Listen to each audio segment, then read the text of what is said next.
अस्सलाम वालेकुम दोस्तों, कीअं आहियो? उमेद आहे सभु ठीकु हूंदा। दोस्तों जीअं त फस्ट ऑफ ऑल त अॼु मां तव्हांखे सभ खां पहिरियों अॼु मुंहिंजो फस्ट वीडियो आहे। जीअं त हीउ चैनल आहे हिकु नौजवान जो, जंहिंजो नालो आहे गज़न अली, ऐं जंहिंजे चैनल जो नालो आहे सिंधी ड्रामाज़ न्यूज़ जंहिं छोकिरे जे चैनल जो नालो आहे।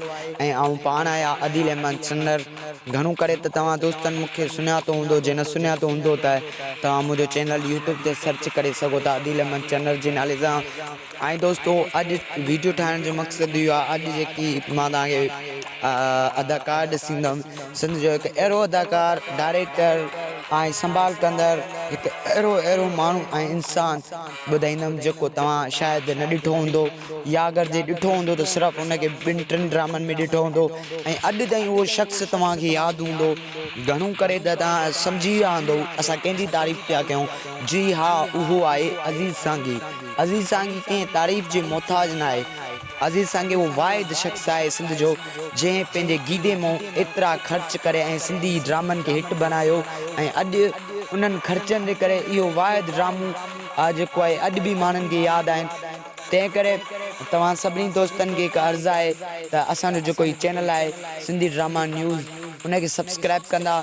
ऐं आउं पाण आहियां आदिल अहमद चन्नर।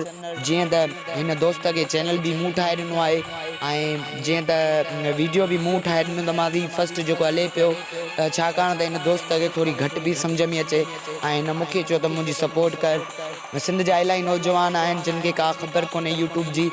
ख़ुदा यूट्यूब ते अचो, जॉब जे हवाले सां बि तव्हां जॉब ते बि पंहिंजो फोकस रखो ऐं कमाइण ते बि फोकस रखो। जेको शाम जो टाइम हुजे उहो यूट्यूब खे ॾियो।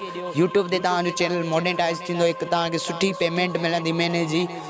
जिन दोस्तनि खे यूट्यूब जो चैनल ठाहिराइणो हुजे, या यूट्यूब जो वीडियो ठाहिराइणा हुजनि, या यूट्यूब जे बारे में तव्हांखे जेकी मालूमात घुरिजे, मथां स्क्रीन ते मुंहिंजो नालो अथव अदील सां, उन खां बाद में मुंहिंजो नंबर अथव, उन सां गॾु व्हाट्सअप जो नंबर अथव 0349950509। इहो मुंहिंजो व्हाट्सअप नंबर अथव, तव्हां उन ते मूंसां कॉन्टेक्ट कयो। जीअं हिन दोस्त मूंसां कॉन्टेक्ट कयो, हिनखे बि मूं चैनल बि ठाहे ॾिनो ऐं हिनखे मां वीडियो बि ठाहे पियो ॾियां। ईअं जे अगरि तव्हां दोस्तनि खे शौक़ु हुजे त तव्हां मूंसां व्हाट्सअप ते राब्तो रखो, इंशाअल्लाह तव्हांखे मां सभु कुझु ॿुधाईंदुसि। ऐं उन खां बाद में अॼु मां तव्हांखे ॿुधाईंदो हलां त अज़ीज़ सांगी उहो वाहिद शख़्स आहे जंहिं वकोरियल वजूद रामू ठाहियो हो, ऐं वकोरियल वजूद जेको आहे सुठी कामयाबी वरिती। उन खां बाद में उन्हनि पत्थर दुनिया ड्रामे ठाहिण जो सोचियो, ऐं वाहिद शख़्स आहे जंहिं पंहिंजे गीदे में ख़र्च कयो।